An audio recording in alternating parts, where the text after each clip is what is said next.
శ్రీ చందన్ పెరుమాళ్ పీఠం ఆధ్వర్యంలో ఈరోజు శ్రీ వరహా లక్ష్మీనరసింహస్వామి వారి యొక్క మాలలతో మరి ఎంతో పవిత్రంగా చేసినటువంటి దీక్షలను కొనసాగిస్తూ మరి ఈ యొక్క శ్రీ చందన్ పెరుమాళ్ పీఠం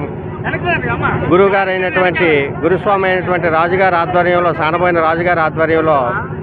మరి శ్రీ వరహా లక్ష్మీ నరసింహస్వామి వారి సహోదరి అయినటువంటి పైడితల్లమ్మ వారి గుడి వద్దకు ఏదైతే మా రాష్ట్ర నలుమూలల నుంచి అనేక రకమైనటువంటి భక్తులు మరి శ్రీ వరహా లక్ష్మీ నరసింహస్వామి మాల ధరించి మరి యొక్క బిందెల సారి అనేది మరి ఈ యొక్క ప్రాంతం సస్యశ్యామలంగా ఉండాలి, ప్రజలందరూ సుభిక్షతతో ఉండాలని చెప్పేసి అందరూ భక్తిభావం పెంపొందించి జగత్తు మానవాళి అంతా మంచిగా అభివృద్ధి చెందాలి, వాళ్ళందరూ భక్తిభావం పెంపొందించాలనే ఉద్దేశంతో మరి ఈరోజు మరి అమ్మవారికి ఈ యొక్క సారీ అనేది తీసుకువెళ్ళడం చాలా ఆనందదాయకం.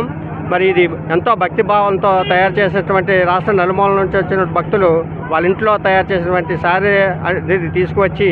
మరి బిందెలతో వాటర్ తీసుకొచ్చే మరి అమ్మవారికి అభిషేకం చేయడం అనేది చాలా విశిష్టకరమైనటువంటి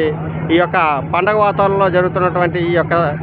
ర్యాలీలో నేను పాల్గొనడం చాలా ఆనందంగా భావిస్తున్నాను. మరి ఈ యొక్క ర్యాలీలో నేను పాల్గొని ఈ వార్డుకి కార్పొరేటర్గా అవడం మా యొక్క సింహాద్రి స్వామి యొక్క సన్నిధిలో వరహా లక్ష్మీ నరసింహస్వామి సన్నిధిలో నేను కార్పొరేటర్గా అవడం నేను చేసుకున్న పుణ్యంగా భావిస్తూ మరి ఈ యొక్క గ్రామం అన్ని రాష్ట్ర వ్యాప్తంగా వచ్చినటువంటి అందరూ సుభిక్షతతో ఉండాలి, అందరూ సుఖ సంతోషాలతో వర్ధిల్లాలి, అన్ని కుటుంబాలు చల్లగా ఉండాలని చెప్పేసి శ్రీ వరహా లక్ష్మీ నరసింహస్వామిని వేడుకుంటూ ఈ యొక్క అనేక ప్రాంతాల నుండి వచ్చినటువంటి భక్తులందరూ కూడా దీక్ష సంపూర్ణంగా పరిపూర్ణం అవ్వాలని చెప్పేసి పూర్తి అవ్వాలని చెప్పేసి ఆ అవకాశాన్ని భగవంతుడు కల్పించాలని చెప్పేసి తెలియజేసుకుంటూ సెలవు తీసుకుంటున్నాను. జై హింద్,